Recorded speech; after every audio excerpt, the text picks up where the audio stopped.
हे डिव्होशन आहे, झोकून देणं आहे, ध्येय प्रत नाही आला परत.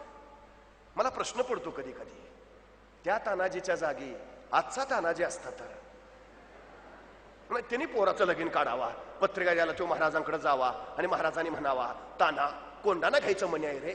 सरदेशी उठला असता तानाजी, बोलता काय राजा, पोराचं लगीन काढलंय राव, उद्या कुठं लगीन साराय ओके परत. फरक आहे. नंतर पन्हाळ्याच्या वेळात राजे निसटले, बाजी प्रभू सिद्धोजी नाईक निंबाळकर सोबत आहेत. राजे फुडाले, गज खिंडीत आले आणि त्याच वेळी वार्ता मिळाली शत्रू पाठलागावर आहे. राजाने बाजी प्रभूंना सांगितलं, बाजी खिंड तुम्ही लढवा. काय मोजक्या जमानीशी आम्ही पुढे विषय गडाकडे जातो, तोपर्यंत बाजी खिंड तुम्ही लढवा, सगळी जबाबदारी बाजीवर. पण थोडी बाजी असं नाही म्हटला, राज सकाळपासून अंगात जरा कणकणच आहे, बाकी दुसरं कोण गावतंय का, हायच की परत मी. जबाबदारी टाळली नाही, शिर तुटलं. पण बाजीचं धडक तलवार फिरवत राहिलं.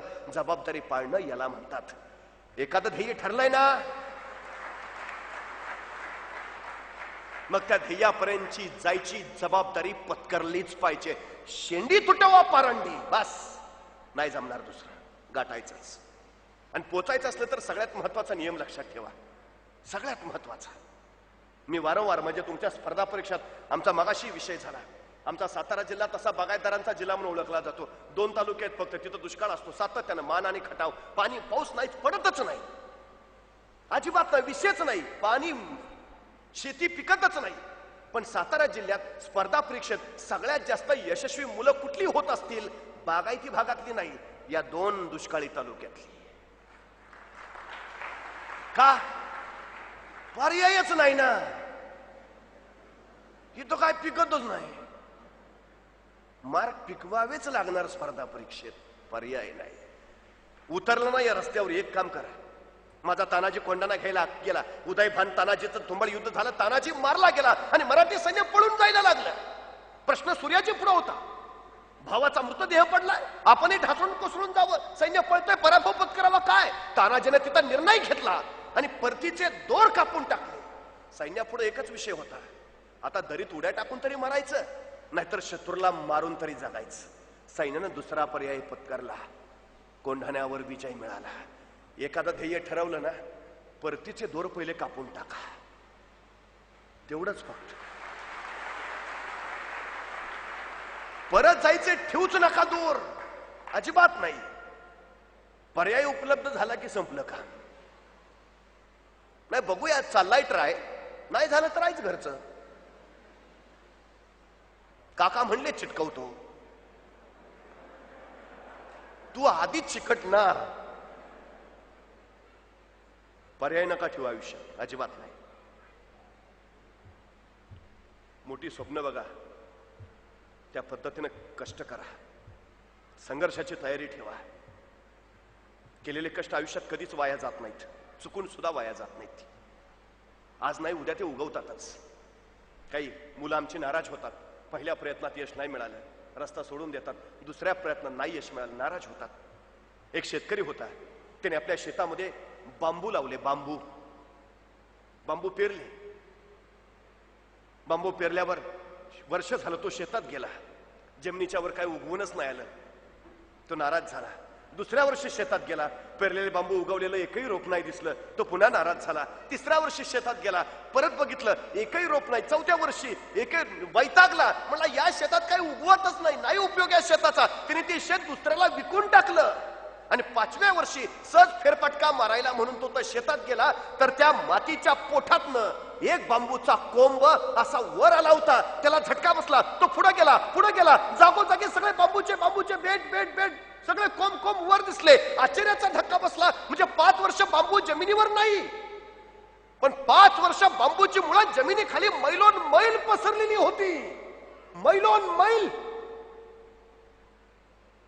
तो म्हटला जरा थांबलो असतो रे, 1 वर्ष फक्त, तर हे मैलोन मैल बांबूचं बन माझं झालं असतं.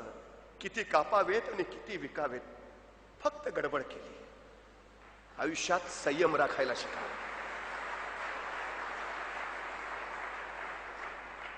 तुम्हाला असं वाटत असेल की तुम्ही केलेले कष्ट वाया जातो, केला अभ्यास वाया जातो, नाही. तो वर नाही दिसला तरी आत मैलोन मैल पसरत असतो मनाच्या रानात. तो कधीतरी उगवतो, येतो वर. त्यामुळे वाट पाहायला शिका, संयम राखायला शिका. संयमाच्या दाराशीच यश वाट बघत असता. सगळी यशस्वी झालेली माणसं आहेत ती तशी आहेत. आणि न्यूनगंड तो पहिल्या बाजूला काढा. सचिन तेंडुलकरला इंग्रजी येतच नव्हतं. तो 10वीला नव्हे 12वीला इंग्रजीच्या पेपरमध्ये नापास आहे. पण आज 12वीच्या इंग्रजीच्या पुस्तकात सचिन तेंडुलकरवर धडा आहे. सगळ्यात महत्वाची गोष्ट आहे ती. आपल्याला खूप वाटतं आपण याच्यासारखं व्हावं, आपण त्याच्यासारखं व्हावं. तुम्ही पाण्यावर तरंगणारं बदक बघितलं असेल. खूप स्वस्त असतं, शांत असतं, निवांत असतं, मस्तपणे विहार करत असतं. आपल्याला वाटतं किती सुखी आहे, टेन्शन नाही पूर्व परीक्षेचं, इंटरव्ह्यूचं, असाचं. हे झालं आपल्याच मागं सगळं लागलंय.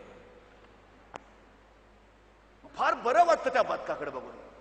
पण त्या बदकाचं पाण्यावरचं स्वस्तपण जर अनुभवायचं असेल तर पाण्याखाली त्या बदकाच्या पायाची जी जीवघेणी धडपड चालते ना, ती एकदी बघा, म्हणजे कळेल की पाण्याखाली पायाने अशी जीवघेणी धडपड करावी लागते, त्यावेळी पाण्यावरचं स्वस्तपण वाट्याला येतं.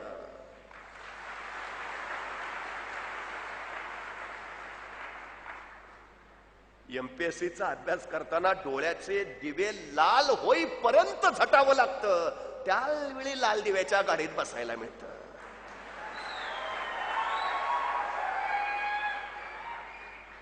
हे सोपं नाही. ठरवा, ठरवा. तुमच्याकडे भरपूर आहे हो. तुमचे पालक तुमच्यासाठी वाटेल ते करायला तयार आहेत, वाटेल ते द्यायला तुम्हाला तयार आहेत. काय अडचण आहे यश मिळवायला. आणि इतरांसाठी नका करू, स्वतःसाठी करा. जन्माला आलोच आहे तर काहीतरी करून जाईन यासाठी करा. हजारो माणसं येतात आणि हजारो माणसं मरतात. किराणा मालातनं माल न्यावा तशी माणसं यमराज घेऊन जातात. काहीच फक्त स्मरणात राहतात. अशा स्मरणात राहणाऱ्यांपैकी एक व्हा. गर्दीतले होऊन जाऊ नका. तुमच्या मागं गर्दी कशी जमा होईल असं काहीतरी करून दाखवा. आयुष्य त्याला म्हणायचं, आयुष्य त्याला जिंकता येतं. मुंगी मुंगी मुंगी मुंगी मुंगी बघितली कधी? मुंगी मुंगी केवढीशी, तिचं डोकं केवढं असं, डोक्यातला मेंदू केवढा असा. तरी पण त्या मुंगीला बरोबर कळतं कुठल्या गावातल्या कितव्या आळीतल्या कितव्या घरातल्या कितव्या खोलीतल्या कितव्या कपाटावरच्या कितव्या फळीवर किती नंबरचा साखरेचा डबा आहे. सांगावं लागत नाही, रस्ता दाखवावा लागत नाही. मुंगी कणभरच असते पण मनभर साखर फस्त करते. मराठे सुद्धा कणभरच होते पण मनभर मोगल उद्ध्वस्त केले. तुम्ही कसे आहात, तुमची परिस्थिती कशी आहे याचा यशावर काही परिणाम होत नाही.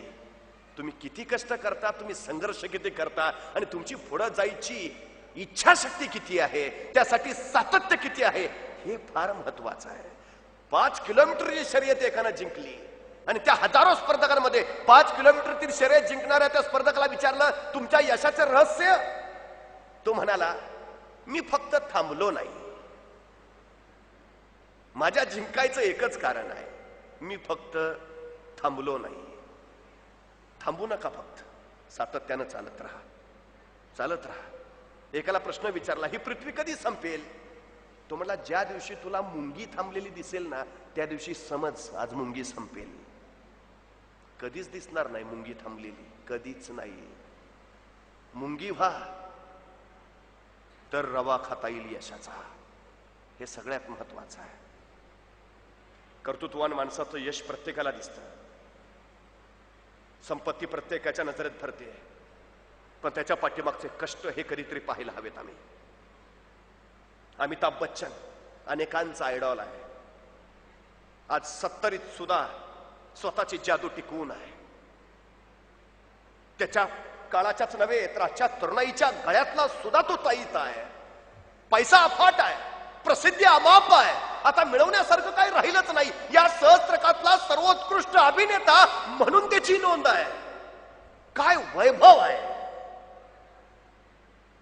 पण हे आलं कसं माहितीये? या पाठीमागचा संघर्ष माहितीये? इलाहाबाद वरनं एक 25चा युवक आला मुंबईत चित्रपटात काम करण्यासाठी. निर्मात्याची दारं झिजवू लागला, गटीभेटी घेऊ लागला, पण कुठं काम मिळेना, कुठे काम देईना. 6.5 फूट उंचीचा ताडमाड उभट चेहऱ्याचा हा पोरगा तत्कालीन काळाच्या हिरोंच्या पंक्तीत कुठं बसतच नव्हता.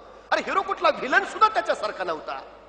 व्हिलन बरे सिनेमातले, असा तो. त्याला कुणी काम देत नव्हतं. अहो, गर्दीत सुद्धा उभा राहायला जागा नव्हती त्याला सिनेमात, तरी धडका मारत होता, तरी नशिबाची टकरा घेत होता. काहीतरी बनायचंय, काहीतरी करायचंय, बस नशीब वाजवायचंय. हेलपाटे मारत होता. कधीतरी एखादं काम मिळायचं, कुठतरी गर्दीतला सीन असायचा, बस पोटापाण्याचं चालून जायचं. पण बरेच दिवस काहीच नसायचं. वडापाव खाऊन दिवस काढले, काही वेळा नुसतंच पाणी पिऊन, काही वेळा फक्त 2 केळी घ्यायची आणि त्याच्यावर दिवस काढायचा. हे सोसलंय सगळं अमिताभ. त्या उमेदीच्या काळात त्याच्या पोटाचे जे हाल झाले, त्या हालानं त्याला एक आजार दिला, टेम्पररी डायबिटीस नावाचा. तो आजार सोसत तो झगडत राहिला, लढत राहिला, टकरा घेत राहिला, पण नाही, काही झालंच नाही. अखेर त्यांनी मुंबईवरनं परत इलाहाबादला जायचा निर्णय घेतला. बॅग भरली, रेल्वे स्टेशनवर आला, बस नाही काय होत, आता निघावं परत. पण त्यावेळी त्याचा भाऊ अजिताभ पाठीमागून धावत धावत आला. अरे चल चल चल चल, तुला चित्रपटात रोल मिळालाय, हिरोचा रोल आहे, चल चल माघारी. अमिताभला आनंद झाला. अखेर नशीब पलटलं, रोल मिळाला आणि तो माघारी आला. हिरोचा रोल आनंद लावता. पण तिथं गेल्यावर कळलं त्या चित्रपटात 7 हिरो होते. काम केलं तरी त्यांनी झगडत राहिला, स्वतःशी नशिबाशी टकरा घेत राहिला. आकाशवाणीला मुलाखत द्यायला गेला निवेदक म्हणून. आकाशवाणीला त्याची मुलाखत झाली, पण आकाशवाणीनं स्पष्ट सांगितलं, तुमचा आवाज निवेदकासाठी योग्य नाही. हकललं अमिताभला. जो आवाज जगाची जादू बनून राहिलाय, तो आवाज आकाशवाणीनं हकलला. पण तेही अपयश त्यांनी सोचलं, सहन केलं, काळजात ठेवलं. परत हेलपाटे मारू लागला, झगडत राहिला नशिबाशी. अरे कुणी कुणी केलाय संघर्ष एवढा, कुणाच्या वाट्याला आलंय हे. आणि अखेर त्याला चित्रपट मिळाला. आणि 80च्या दशकामध्ये एक चित्रपट आला, आनंद नावाचा. पाठीमागचा सुपरस्टार राजेश खन्ना बरोबरचा त्याचा जुगलबंदीचा अभिनय गाजला. त्या चित्रपटानं त्याला आणखीन एक चित्रपट दिला. आणि 1980च्या दशकात जंजीर प्रसिद्ध झाला. आणि अँग्री यंग मॅन म्हणून हिंदी चित्रपट सृष्टीमध्ये अमिताभ बच्चनचा उदय झाला. अमिताभनं यश बघितलं, रातोरात अमिताभ स्टार झाला. यशही पचवता यायला हवं. अमिताभ ते यश पचवत राहिला या संघर्षाच्या लाटेवर. पण 90च्या दशकात कुलीच्या सेटवर त्याला पुन्हा अपघात झाला. पोटात चुरा खुपसला गेला आणि अमिताभ जायबंदी झाला. मृत्यूशी धडका मारू लागला. सगळा देश चिंताक्रांत झाला होता. मंदिरात आरती केली जात होती, मशिदीत नमाज पडले जात होते, चर्चमध्ये घंटा वाजवल्या जात होता. अमिताभ वाचावा, अमिताभ वाचावा. एवढी लोकप्रियता कधी कुणाच्या वाट्याला आली नव्हती. जनता डोळ्यात प्राण आणून सांगत होती, अमिताभचे प्राण वाचावेत. अवस्था इतकी विकट होती, त्याच्या पोटातली आतडी सगळी सगळी नासून गेलेली. डॉक्टरांनी ऑपरेशन करायला चिमट्यात आतडं धरावं तर आतडं तुटून चिमट्यात यायचं. इतकी विलक्षण अवस्था होती. पण याच्यावरही मात करत अमिताभ जगला. परत जीवनाच्या संघर्षाला लागला, परत झगडत राहिला. मध्येच ABCL नावाची त्यांनी कंपनी काढली. 2 चित्रपटही या कंपनीनं आले. प्रचंड मोठा अफाट खर्च केला. पण ABCL ही त्याची कंपनी अक्षरशः डब्यात गेली. अमिताभचं दिवाळं निघालं. डोक्यावर प्रचंड मोठं कर्जाचं ओझं झालं. जीव द्यावा की मरावं अशी अवस्था. पण तरी त्या वादळात अमिताभ खंबीर राहिला. पण करावं काय, खिशात कफल्लक एक नया पैसा नव्हता. अखेर तो विवश आणि व्याकुळ अमिताभ एके दिवशी यश चोप्रांच्या दारात आला. दार उघडला गेला. यश चोप्राने त्याच्याकडे बघितलं. विश्वास बसत नव्हता. तो हा अमिताभ आहे, तो अँग्री यंग मॅन, इतका व्याकुळ विवश. अमिताभच्या डोळ्यातनं खळदिशा अश्रू सुटले. आणि अमिताभ यशीला म्हणाला, Yashi, I am broken, I need a job, I need a job. Yashi, I am broken. Hindi चित्रपट सृष्टीचा अँग्री यंग मॅन विवशपणे सांगत होता, आय एम ब्रोकन, मी मोडून पडलोय, मला कामाची गरज आहे. यश चोप्राने मिठी मारली आणि एक कोरा चेक सही करून अमिताभला दिला. काळजी करू नकोस, उद्यापासून तुझ्यासाठी चित्रपट सुरू करतोय. आणि दुसऱ्या दिवशी चित्रपट सुरू झाला. त्या चित्रपटाचं नाव होतं मोहब्बते. अमिताभची दुसरी इनिंग चालू झाली. 50 अमिताभ झटत राहिला, लढत राहिला, आयुष्याशी संघर्ष करत राहिला. आणि मग आला कौन बनेगा करोडपती. आणि या कोण बनेगा करोडपती ना, जसं स्पर्धकांना करोडपती बनवलं तसं अमिताभलाही करोडपती बनवलं. अमिताभ पुन्हा पुन्हा महामार्गावर आला, पुन्हा घोडदौड चालू झाली. वय वर्ष झालं 60. कजरा रे कजरा रेच्या तालावर अमिताभ परत ठुमके मारू लागला. अँग्री यंग मॅन, सुपरस्टार, सहस्त्रकातला सर्वोच्च अभिनेता. काय प्रवास आहे आयुष्याचा, संघर्षाशिवाय काय. कजरावर नाचणारा 70 वर्षाचा अमिताभ आपल्याला दिसतो, पण आपल्याला माहिती नसेल जगात क्वचित एखाद्याला होतो असा मायस्थेनियस ग्रेव्हिस नावाचा आजार अमिताभला आहे. सकाळी गोळी खाल्ल्याशिवाय त्याला त्याच्या हाताचं बोटही हलवता येत नाही. बोटही हलवता येत नाही त्याला.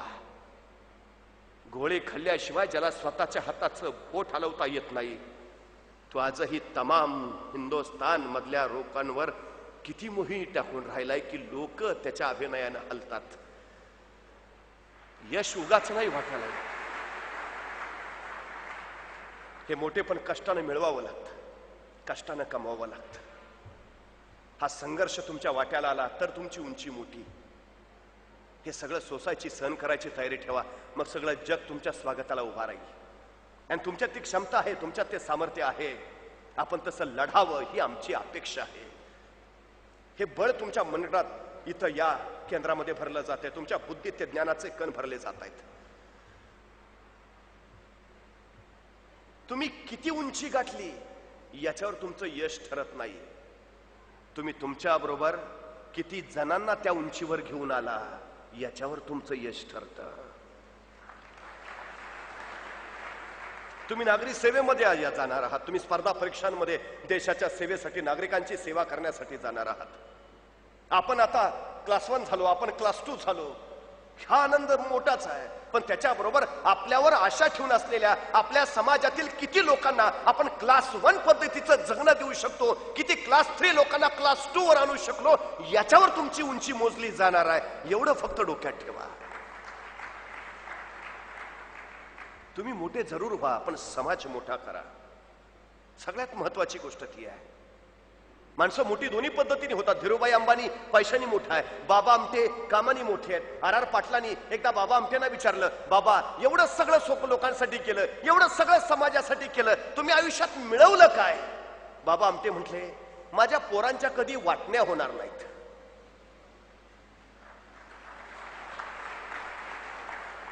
कारण वाटण्या होण्यासाठी मी बाकी कमवूनच काही ठेवलं नाही.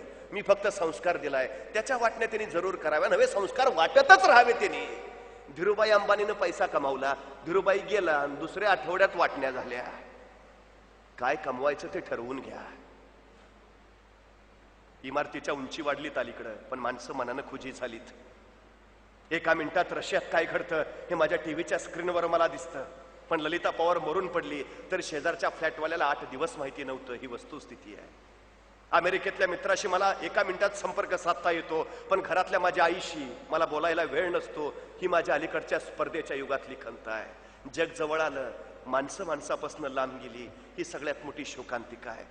सुविधांनी जग संपन्न झालं, पण संस्काराचं मात्र यात दैन्य निर्माण झालंय, ही सगळ्यात मोठी अडचण आहे. मला अपेक्षा ती आहे की आपण ते दैन्य दूर करावं. मी अनेक वृद्धाश्रमांना भेटी देत असतो. तुम्ही जा कधीतरी. ज्या काळात माझ्या महाराष्ट्रातली पोरं शिकली नव्हती त्या काळात माझ्या महाराष्ट्रात एकही वृद्धाश्रम नव्हता. पण माझ्या महाराष्ट्रातली पोरं शिकली आणि महाराष्ट्राच्या तालुक्याला वृद्धाश्रमांची निर्मिती झाली. एखाद्या वृद्धाश्रमात जाऊन सहज विचारा एखाद्या म्हाताऱ्याला, तुमची पोरं काय करतात? तो वृद्धाश्रमातला म्हातारा सांगेल, माझा पोरगा डॉक्टर आहे, माझा पोरगा इंजिनियर आहे, माझा पोरगा वकील आहे, माझा पोरगा प्राध्यापक आहे. पण त्या वृद्धाश्रमातला एकही म्हातारा असा नाही म्हणणार, माझा पोरगा अडाणी शेतकरी आहे. कारण अडाण्या शेतकऱ्याचे आई बाप कधीच वृद्धाश्रमात जात नाहीत. ही सगळ्यात मोठी वस्तुस्थिती आहे. मग शिकल्या सवरलेल्यांचे आई बाप जर वृद्धाश्रमात जात असतील तर हे शिक्षण काय कामच? कसलं शिक्षण मिळतं आम्हाला? जी पोरं आई बापाच्या उपयोगी पडणार नाहीत त्या पोरांचा उपयोग नाही. जे ज्ञान समाजाच्या कल्याणी जाणार नाही ते ज्ञान उपयोगाचं नाही. आणि जे अधिकारी लोकांच्या कल्याणासाठी झटत नाहीत त्यांचा अधिकार कुठल्या कामाचा नाही. तुम्ही किती कराल हे मला माहिती नाही,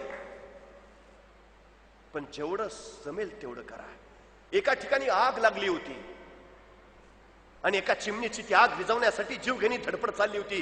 ती चिमणी चोचीत पाणी घ्यायची आणि त्या आगीवर नेऊन टाकायची, परत यायची, चोचीत पाणी घ्यायची, त्या आगीवर नेऊन टाकायची. एका कावळ्यानं बघितलं आणि कावळा त्या चिमणीला म्हणाला, अगं चिमणे, कशाला धडपड करते? ती आग काय विझणार आहे का? अगं तू केवढी, तुझी चोच केवढी, चोचीत पाणी बसणार किती आणि ती आग विझणार तरी किती, कशाला धडपड करते? त्यावेळी ती चिमणी म्हणाली, हे बघ, माझ्या या धडपडीनं आग विझेल का नाही ते मला माहिती नाही, पण ज्यावेळी या आगीचा इतिहास लिहिला जाईल त्यावेळी आग लावणाऱ्यात नाही, आग विझवणाऱ्यात माझं नाव लिहिलं जाईल, एवढं फक्त मला कळतं.